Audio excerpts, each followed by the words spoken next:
ప్రభుత్వం వీళ్ళకి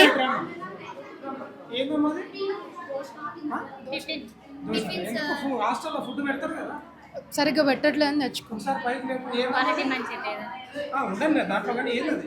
దోశ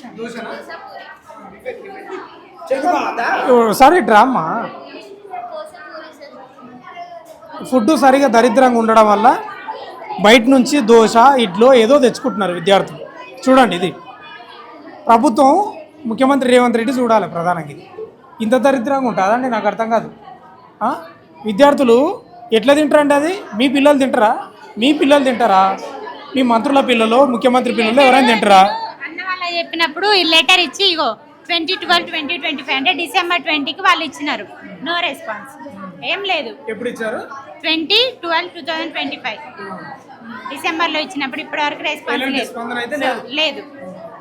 ఇది ప్రధానంగా ఇక్కడ కింగ్ కోర్టులో ఉన్నటువంటి హాస్టల్లో మేజర్గా ఫుడ్ మరీ ఘోరంగా ఉంది. పరిశుభ్రత అనేది లేదు, అస్సలు లేదు. మనం చూసినాం కదా, కూరగాయలు అనుకోండి, ఆ తర్వాత పదార్థాలు ఏవైతే ఉంటావో వంట సామాన్లకు సంబంధించి.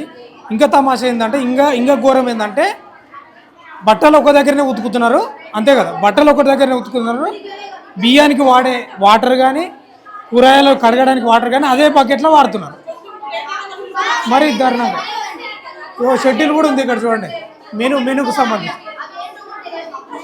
ఆడ మీరు చూడండి, మీకు విజువల్లో కనిపిస్తుంది, అది మెనూకు సంబంధించి. తెలంగాణ రాష్ట్ర ప్రభుత్వం షెడ్యూల్ కులాల అభివృద్ధి శాఖ, హైదరాబాద్ జిల్లా. తెలంగాణ రాష్ట్ర ప్రభుత్వం ఎస్సీ ఎస్టీ బీసీ మైనార్టీ వసతి గృహంలో మరియు గురుకులాలలో కాస్మెటిక్ ఛార్జీలను పెంచినారు. ఈ కాస్మెటిక్ ఈ పెంపు దీనికి సంబంధించి ఇది కాస్మెటిక్. తర్వాత డైట్ ఛార్జీలు పెంచినది ఇక్కడ క్లియర్ కట్టుకున్నది. కానీ ఆడ ఉన్నది అసలు ఇయ్యరు తెలుసా, వాస్తవంగా అసలు ఇయ్యరు.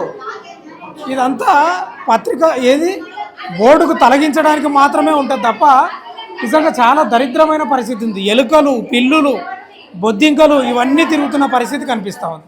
ఏం చెప్తున్నారమ్మా మీకు? ఏమైనా ఫైనల్గా డీడీ కానీ లేకపోతే వీళ్ళు ఏం చెప్పారు ఫైనల్గా మీకు? డీడీ సార్ సాల్వ్ చేస్తామని చెప్పారు సార్. 1 వీక్లో, విత్ ఇన్ 1 వీక్లో సాల్వ్ చేస్తామమ్మా అని చెప్పారు. ఆ స్టేట్మెంట్ ఇచ్చారు.